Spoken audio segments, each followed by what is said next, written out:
is external rotation is from the center of patella to the tibial tuberosity. Exactly. Draw a straight line. You cross the second line. If it is crossing the tongue means that it is more external. More external. It is more external. ये आपका हो गया attitude. अब बताओ आप इसका inspection findings. Sir inspection में वो left. This is right. This is right. Right. Right ASIS appears to be migrated upwards. Okay. And no. Upwards है? Yes, sir. श्योर है ना? Yes. Yes.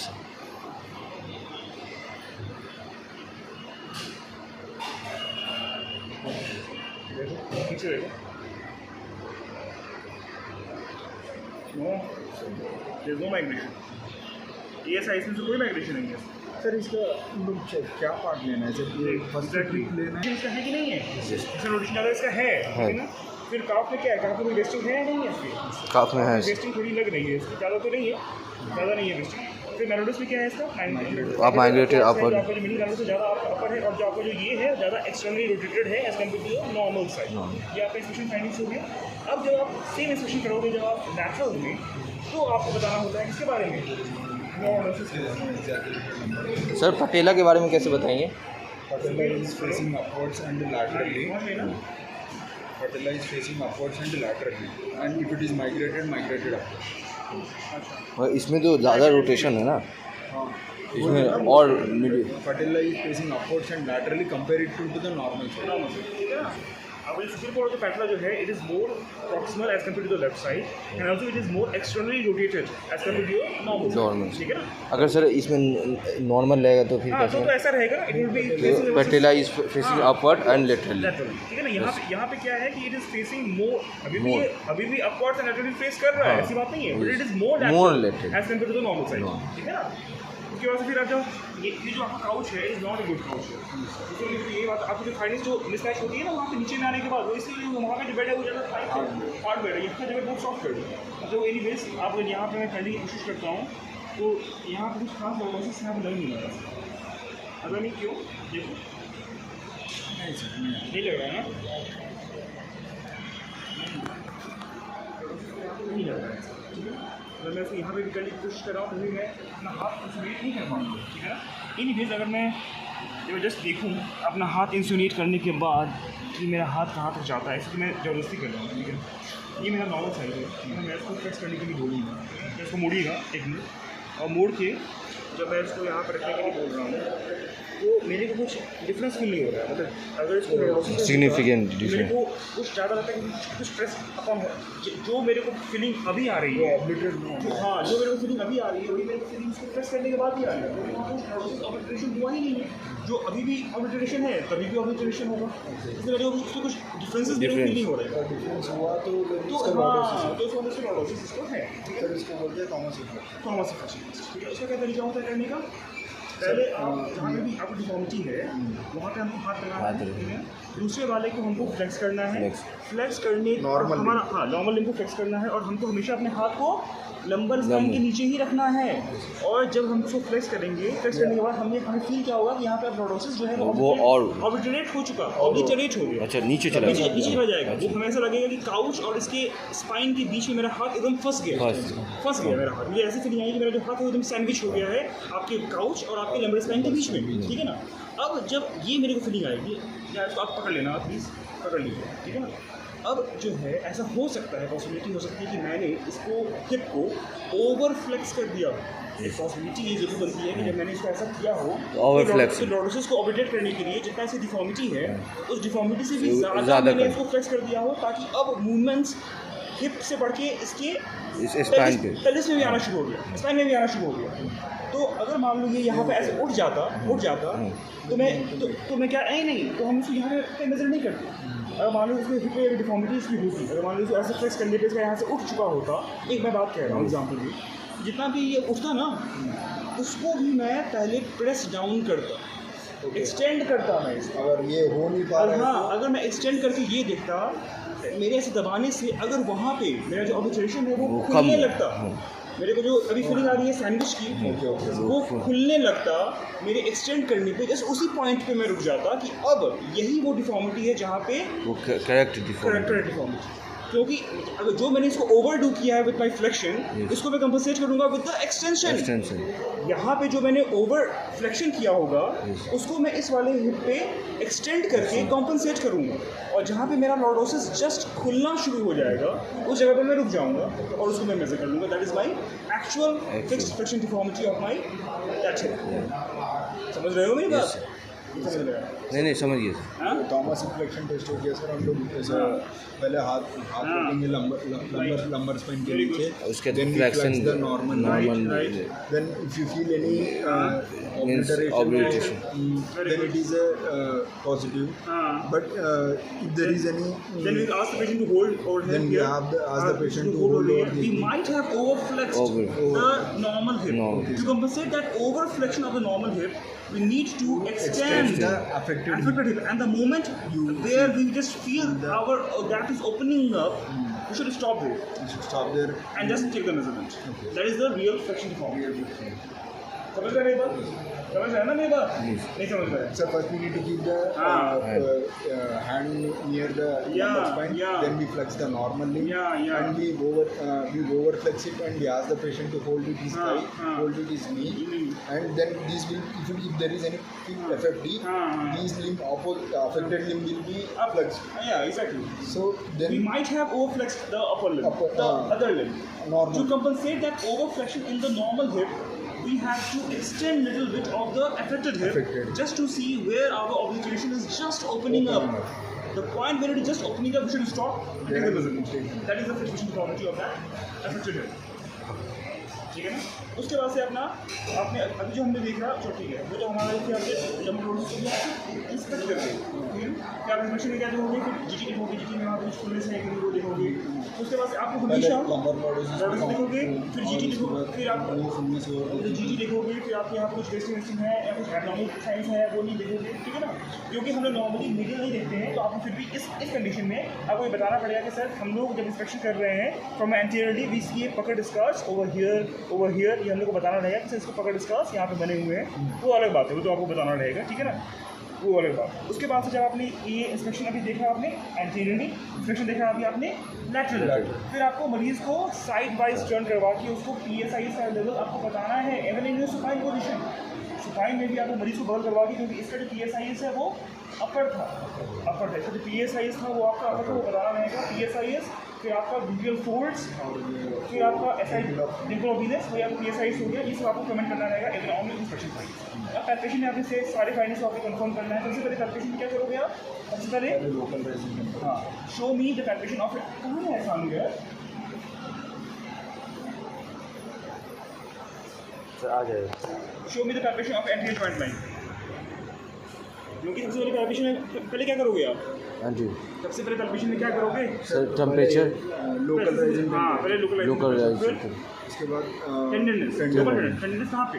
सर ये एवरी बोनी पॉइंट। हाँ ठीक है, anterior joint line मुझे बताओ सर। एंटीरियर जॉइंट लाइन होगा सर क्यूबिक ट्यूबरकल से, नहीं क्यूबिक ASIS से, ये आपका ASIS, हाँ सर, क्यूबिक सिम्फाइसिस जा रहा है, हाँ। और इसमें जो इंग्वाइनल लिगामेंट होता है सर, वो मिड इंग्वाइनल लिगामेंट होता है, mid point of inguinal ligament, हाँ। Then 2 centimetres below and 2 centimetres laterally, इसको हम लोग कहते हैं mid inguinal point. Mid inguinal, The line joining your ASIS to pubic tubercle is your mid point of inguinal ligament. ये जो है आपका ASIS to pubic symphysis जो है आपका, that is known as your mid inguinal point, mid inguinal point हम ASIS to pubic symphysis, उसका mid लेना है हम लोगों को, उस मिड इंगुइनल पॉइंट से 2 centimetre below and 2 centimetres lateral. Lateral. तो ये हमारा ऑलमोस्ट एंटीरियर जॉइंट है। आपको दर्द है आपको जगह पे? दर्द है, दुखता है आप, he has got some tenderness over here, देखो from ASIS to ASIS to sir इसका पास ट्रायंगल इधर हो गया ना? स्कार्पस ट्रायंगल आपका इस जगह पे हो गया, ये है आपका स्कार्पस ट्रायंगल, आपका बेस हो गया इंगुइनल पॉइंट, आपको इंगुइनल लिगामेंट उसका बेस है, कटोरिस का जो है वो ये है, और इसका एडिटर लॉन्गिस इसका जो है ये इस जगह पे बनता है आपका स्कार्पस ट्रायंगल। लेकिन आपका जो एंटीरियर जॉइंट लाइन है वो आपका स्कार्पस ट्रायंगल में नहीं आता। आपका जो एंटीरियर जॉइंट लाइन जो है आपका, वो आपका आता है मिड इंगुइनल पॉइंट से 2 सेंटीमीटर्स बिलो एंड लैटरल, ये है आपका, देखो एंटीरियर जॉइंट लाइन, देखो उसको आप टेंडरनेस स्कार्पस, ठीक है ना? ASIS से क्यूबिक सिम्फाइसिस को, इसको mid point of 2 centimetres below and lateral, 2 centimetre lateral. Mid inguinal point Mid 2 centimeter below and 2 centimeter पगला left. कहाँ है यार? पागल हो गया क्या वो? क्यों ऐसा करता है यार? उसको नहीं पढ़ना नहीं है क्या उसको? हम लोग चाहते हैं वो पढ़े। सबसे पहले टेंस पे किया आपने, एंटीजोनिक टेंडेंस पे किया आपने। कैसे हो गए? GT tenderness. नहीं अभी यहाँ पे बात की है, इम्पोर्टेंट पॉइंट बात की है। बताओ फर्स्ट। हाँ वेरी गुड। कौन सा पल्स? ट्रिपल। उसको क्या बोलते हैं, कौन सा साइन बोलते हैं उसको?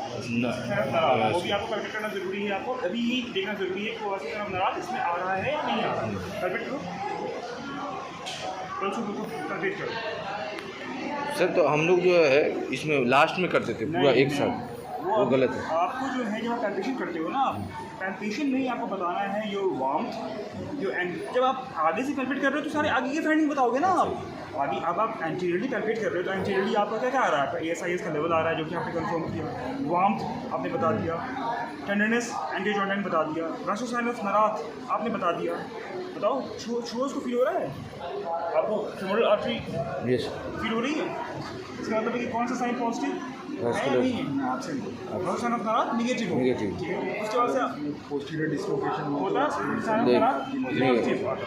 अब आप क्या कंफर्म करोगे? आप कंफर्म करोगे अपने ASIS का लेवल। आप ASIS का लेवल बराबर है या नहीं, वो अब आप कंफर्म करोगे। एंटीरियरली पैल्पेशन आपका दोनों ASIS का लेवल इक्वल है, हमने भी देख लिया, ठीक है ना। फिर आपका क्या आता है उसके बाद से? फिर आपका आता है GT को छो। GT आपको GT में क्या बताना पड़ता है? क्या पाँव खोलिए अपना, हेलो GT को पहले पैल्पेट करो। सबसे पहले पैल्पेट करना सीखो GT। Yes how to palpate GT। Yes sir, इधर वाला मैंने कर लिया। गलियों हम करो। Has your GT is broadened? Has it got thickened? And is it irregular? I think this is second. ठीक है। जो टिप है वो तो कभी नहीं होगा ना। टिप पे जो नीचे में आपको फील करना होगा, उस टिप के जस्ट नीचे में फील करना पड़ेगा आपको जोड़ने के लिए। टिप के जस्ट नीचे में आपको फील करना पड़ेगा थोड़ा जोड़ने, ठीक है ना। हाँ सर ये तो ब्रॉड एंड है, Broad end है। थिक एंड भी है। डायमीटर लो, ये ये इतना है। और उसका दोनों को साथ उठाओ कर लो। इसका मतलब है कि आपका GT जो है वो आपका ब्रॉडेंड भी है, थिकेंड भी है, इरेगुलर है। पूरी पे इसका सर्फेस स्मूथ है या फिर इरेगुलर है? ऐसा कुछ खास नहीं होगा। थोड़ा बल्कि है, जैसे बल्कि ऐसा फील हो रहा है।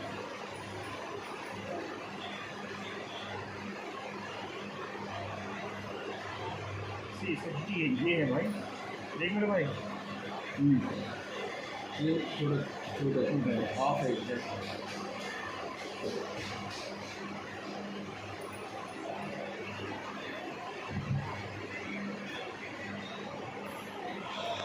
कहाँ है GT इसका?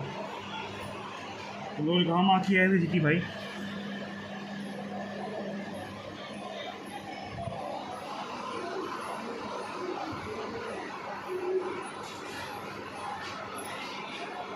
नहीं persistent।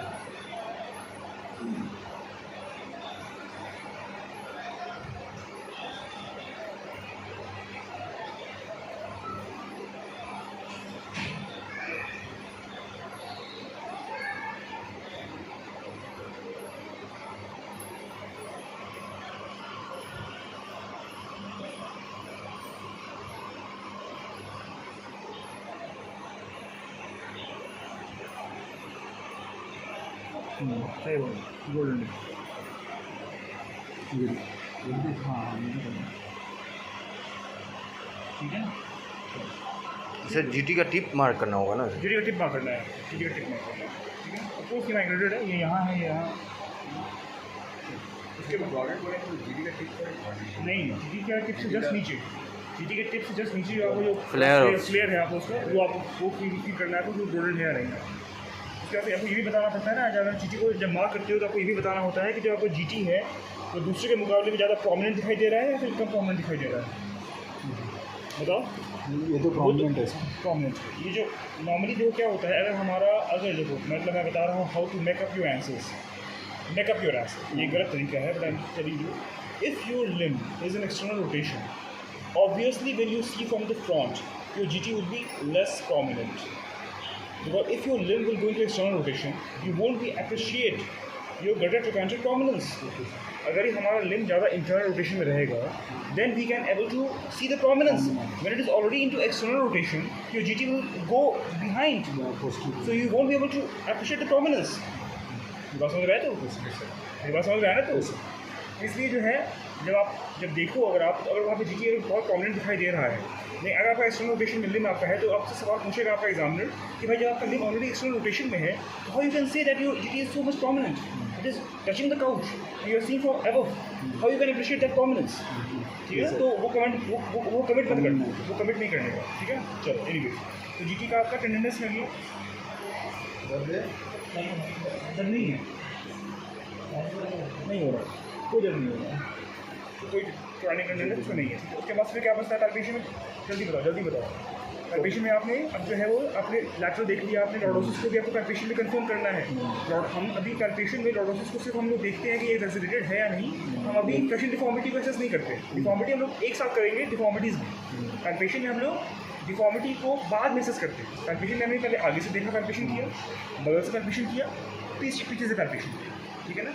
और जब आप डिफॉर्मिटीज़ में आओगे, डिफॉर्मिटी में सबसे पहले क्या देखोगे आप? Flushing deformity. चलिए अभी हमने बात किया थॉमस टेस्ट में बात की और ऑलरेडी हमने बता दिया। फिक्स फ्लशिंग डिफॉर्मिटी होती है और आपका फिक्स एक्सटेंशन डिफॉर्मिटी बहुत ही रेयर है, वो नॉर्मली होता नहीं। फिर कौन सी डिफॉर्मिटी आती है अपनी? Coronal deformity. बताओ अब मुझे बताओ, जल्दी बताओ सारे बताओ। What coronal deformity this patient is having and how much degree he is having that coronal deformity?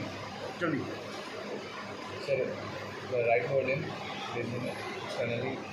First of all, I have asked you, tell me, does the patient have any coronal plane deformity? If yes, then quantize it, measure it. Sir, he's having a coronal plane deformity. He's having, how to say that? Sir, the right limb, Yes, the attitude of the right limb, sir, Yes. is abducted. he's adducted. No subject, externally rotated. That's a different thing. I'm asking you about the coronal deformity.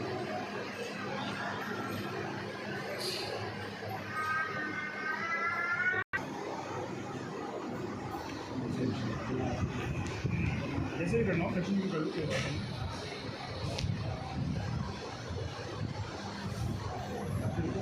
क्या करने जा रहे हो? इंटरनोटेशन हो रहा है? नहीं हो रहा है ना, नहीं हो रहा है। आप ऐसे मूव कर रहे हो, कहाँ हो? आपका हाथ यहाँ होना चाहिए ना, आप मूव करो। कीप इट हैंड यार, help him. It's moving, no it's moving. आप तो थोड़ा ही मूव करिए, it's moving, there is no इंटरनोटेशन। ये आपका एक्सटर्नल रोटेशन है ना। अब इसके आगे जब मूव करते हो तो क्या होता है? मूव हो रहा है वहाँ, ठीक है ना। वैसे ही जब आप यहाँ पे हाथ रख रहे हो, जैसे आप इसको इंटरनल रोटेशन करो नहीं, इंटरनल करो, स्निफिंग करना है, मूव करना है। There is no internal rotation. As soon as you just internal rotate, it starts moving. There is no internal rotation. Means what deformation is coming? Fixed. External rotation deformation. अब आपको confirm करना है कि कितना है fixed external rotation deformation. उसमें कितना आ रहा है देखो, कितना अभी आ रहा है? अभी मूव कर रहा है वो, ये मूव कर रहा है।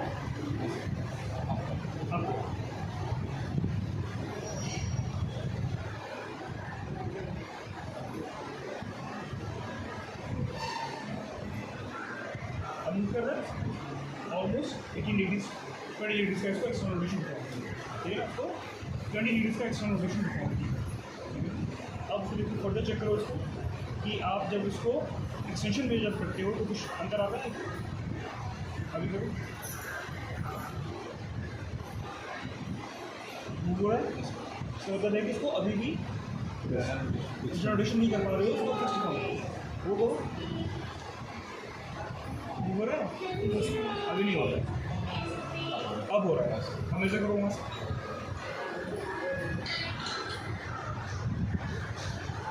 इसको सेकंड टोर पर रखेंगे।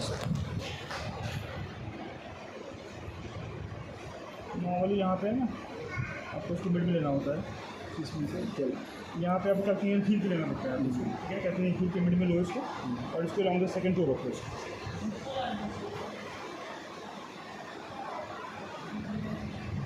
ज़्यादा है, ज़्यादा है, ये आपका नॉर्मल मिड लाइन है, इसका तो 70 के आसपास आ रहा है। अरे श्योर हो रहा है। तो यहाँ से भी मूवमेंट हो जाएगी। इसका तरीका ये नहीं है। क्या तो पीछे हो जाना है, पीछे हो जाइए, उल्टा हो जाइए, हाँ उल्टा हो जाइए। इसका तरीका ये है। तो कौन सा राइट हुक है? ये है ना राइट हुक। इसमें इसका तरीका ये है, इसको मोड़ना है। इसका ये कहा जाता है आपको कि जो हम लोग बोलते हैं ना कि हम लोग को सिर्फ हिप को रखना है एक्सटेंशन में। जो हम लोग का जो डिफरेंशियल रोटेशन होता है ना, डिफरेंशियल रोटेशन में हम लोग क्या करते हैं कि डिफरेंशियल रोटेशन का मतलब ये होता है कि एक बार में आपको हिप को रखना है फ्लेक्शन में, एक बार को आपको हिप को रखना है एक्सटेंशन में। फ्लेक्शन में एक फ्लेक्शन में एक एक्सटेंशन। नहीं, डिफरेंशियल रोटेशन हम लोग तब बोलते हैं जब आप पहली बार अपनी हिप को रखो 90 डिग्री फ्लेक्शन, जो भी आपने किया। आपने मुझे बताया कि इस तरह से इंटरनल रोटेशन जो है वो 20 डिग्रीज का है। वो आ गया इसका हिप इन फ्लेक्शन। मतलब जब हिप फ्लेक्शन में होता है तो उसका जो एक्सटर्नल रोटेशन फॉर्म की है वो 20 डिग्रीज का है। अब मैं डिफरेंशियल रोटेशन को कंफर्म करने के लिए, डिफरेंशियल रोटेशन को कंफर्म करने के लिए मैं इसके हिप को रख रहा हूँ एक्सटेंशन में। इसका हिप अभी एक्सटेंशन में है, नी में फ्लेक्शन नहीं कर रहा हूँ, वो बात की बात है, लेकिन इसका हिप जो है वो अभी भी एक्सटेंशन में ही है, ठीक है ना। अब मैं जो हूँ इसकी चाहे तो आप इसके ए साइज़ पे हाथ रखो या इसके पी ए साइज़ पे हाथ रखो, ठीक है ना। आप इसके ए साइज़ पे हाथ रखो, ठीक है ना। मुझे बताना कि मूवमेंट्स कहाँ पे आने शुरू हो गए। अभी अगर मैं इसके पाँव को बाहर निकालूंगा तो क्या होगा? एक्सटर्नल रोटेशन होगा, इंटरनल रोटेशन होगा? ये इंटरनल होगा। अगर मैं पाँव को बाहर निकालूंगा तो इंटरनल होगा। मूवमेंट्स आए आपके वहाँ पे? आगे आ गए मूवमेंट्स आ गए। अब अभी कोई मूवमेंट्स है नहीं। अब मैं इसको इंटरनल, अब मैं इसको एक्सटर्नली रोटेट कर रहा हूँ, ठीक है ना नवीन। हाँ जहाँ आ गए मूवमेंट्स आ गए। अभी नहीं आया, अभी भी नहीं आया। अब आ गया। इसका मतलब है कि ये अब जो है वो इसका है डिफॉर्मिटी। अब मुझे यहाँ से इसको फर्दर एक्सटर्नल रोटेट करना है। अब देखो, अब जहाँ पे आएगा मुझको बताना। अभी नहीं आया। अभी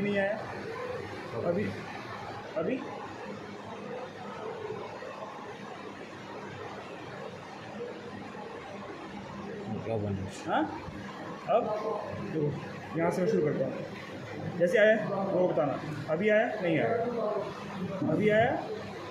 अभी आया हाँ आ गया। अब ये जो है आपका, अब इसको मेज़र करो,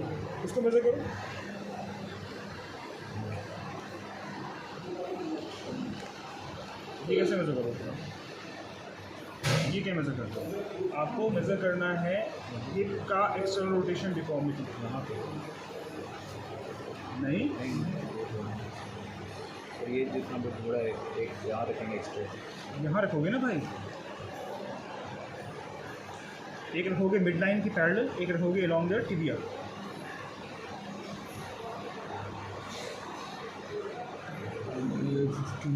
कितना आया? 15। यानी कि कितना करोगे डिफरेंशियल रोटेशन? 5 डिग्री का। जब आपका हिप फ्लेक्शन में होता है तब इसका एक्स्ट्रा रोटेशन डिफॉर्मिटी आता है 20 डिग्रीज का। अभी इसे डिफॉर्मिटी आ रहा है 15 डिग्री का। सिग्निफिकेंट कब होता है? सिग्निफिकेंट होता है 20 डिग्रीज। अगर आपके hip in flexion and hip in extension, इन दोनों पोजीशंस में अगर आपके 20 डिग्रीज का अगर डिफरेंसेस आ रहा है रोटेशनल डिफॉर्मिटी का, तो वो सिग्निफिकेंट होता है। अगर मान लो कि यहाँ पे आपका जो आपने फ्लेक्शन में रखा था, अगर वहाँ पे इसका जो डिफॉर्मिटी आता है रोटेशन डिफॉर्मिटी वो था 20 डिग्रीज का, तो अभी हिप एंड एक्सटेंशन में से डिफॉर्मिटी आता है 40 डिग्रीज का, 40 डिग्री, तो वो सिग्निफिकेंट कहलाता है। इसका मतलब है कि आपके वहाँ पे कुछ ज़्यादा सिग्निफिकेंट वाली है, वहाँ पे डिफरेंशियल रोटेशन है। अभी हम लोग डिफरेंशियल रोटेशन हम लोग कमिट नहीं कर सकते, there is no differential rotation. अगर differential rotation more than 20 degrees का है तो हम इसको सिग्निफिकेंट मानते हैं। सर ये हो गया, इंटरनल हो गया ना। ये आपने जब मतलब घुमाया तो वहाँ पे हिप पे एक्सटर्नल रोटेशन हो रहा है ना, ये ऐसे जा रहा है। क्योंकि मैं इसको इंटरनल रोटेट नहीं कर पाऊंगा क्योंकि इसको हिप पे एक्सटर्नल रोटेशन डिफॉर्मिटी है। इसलिए मैं इसको फर्दर एक्सटर्नल रोटेट कर पाऊंगा, लेकिन मैं इसको फर्दर इंटरनल रोटेट नहीं कर पाऊंगा क्योंकि he has got external rotation deformity. ये जो भी हमने किया इसको, ये मेनली हमने किया क्योंकि जब हमने उस समय में जब चेक किया था उस समय में इसका हिप फ्लेक्शन में था, अभी इसका हिप एक्सटेंशन में है। तो ये जानने के लिए कि डिफरेंशियल रोटेशन है या नहीं, इसमें आपको हिप को फ्लेक्शन में और हिप को एक्सटेंशन में देखिए चेक करना पड़ता है कि दोनों डिफॉर्मिटीज़ में कितना का डिफरेंस है। अगर डिफॉर्मिटीज़ का डिफरेंस मोर देन 20 डिग्रीज का है, that is considered to be significant. समझ में ये बात? यस। हाँ वाइस वर्सा भी रहता है अगर वैसे जैसे हम लोग ये चेक किए। हाँ हाँ, ऑफ कोर्स। सो ये तो लाइन अंदर की तरफ जा रहा है। हाँ, ये अगर आप अपने इसको अंदर ऐसे अंदर निकाल रहे हो तो आपका हिप कहाँ जा रहा है? आपका हिप तो बाहर खुल रहा है ना, आपका जो हिप है वो तो बाहर खुल रहा है। मेरी बात समझ रहे हो? हिप यहाँ लगा हुआ है, ऐसे लगा हुआ है, इसको ठीक है। जब तुम बाहर लेके जाओगे तो हिप अंदर जाएगा, जब तुम इसको अंदर लेके आओगे ऐसे तो हिप बाहर खुलेगा, ठीक है ना? ठीक है, चलिए वापस घूम जाइए। तो आपने इसका देख लिया, कौन सा डिफॉर्मिटी देख लिया आपने इसका, फ्रिक्शन डिफॉर्मिटी नहीं, मेजरमेंट फटाफट मेजरमेंट्स करो, फटाफट मेजरमेंट्स। डिफॉर्मिटी हो गया, डिफॉर्मिटी के बाद मेजरमेंट्स, मूवमेंट्स तो लोगे बहुत, मूवमेंट्स आपने देख लिया है। मूवमेंट्स के बाद आता है मेजरमेंट्स। ये कौन सा मेजरमेंट ले रहे हो? अपैरेंट।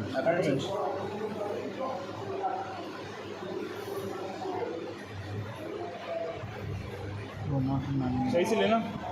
कितना आया? मैनुअल के नीचे ले रहे हो ना? टिप्पणी लेते मैनुअल के नीचे ले लो। ये हाँ, 109 कितना आया? 109.5 अब इसमें लो। वेरी गुड, इसमें लो। राइट 109.5 ठीक है। कुछ लोग लिखते हैं टिक, कुछ लोग लिखते हैं and. I think tick is always doubtful. 114 लिखो लिखो लिखो। 100 कितना आया? 114.5 114.5। कितना का आया डिफरेंस आया भाई? 5 का। 5 आया ना भाई? Yes sir. अब ट्रू लो। कुछ करना पड़ेगा क्या भाई? स्क्वायर करना। स्क्वायर करना पड़ेगा यहाँ पे? क्यों? Already square. Very good. चलो अब अगर यहाँ पे भी अगर आपका मेजरमेंट 5 का ही डिफरेंस आता है, इसका मतलब है कि सही मायने में there is no limb length no coronal deformities. अगर true measurement or true difference, true shortening and apparent shortening are same, means what? There is no coronal plane deformity. Yeah, exactly. है कि नहीं? Yes. मैथ्स है। नहीं मेरी बात है ना, बात सही। अगर कोरोनल डिफॉर्मिटी होता तो फिर जो आपके ऊपर दोनों में डिफरेंस आता, दोनों ट्रू शॉर्टिंग और एपरेंट शॉर्टिंग में डिफरेंस आती। टोटल दे रहा है। हाँ, टोटल लो। सही से रखा है ना उसने ये साइज पे? बताओ कितना भाई? हाँ 87। इस पे रखो।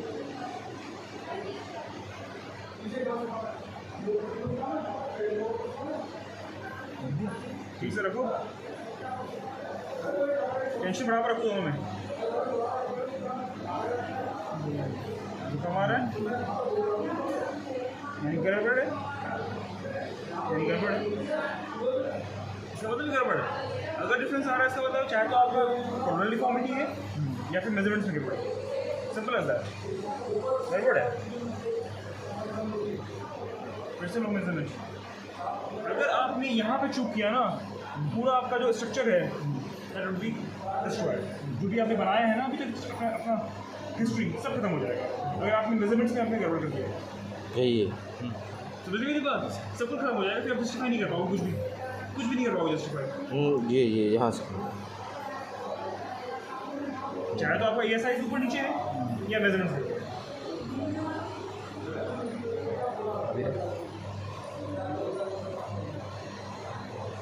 थोड़ा नहीं वो नहीं। इस पे डालना, ये वाला है 88.5। दूसरा फ्लो लग गया।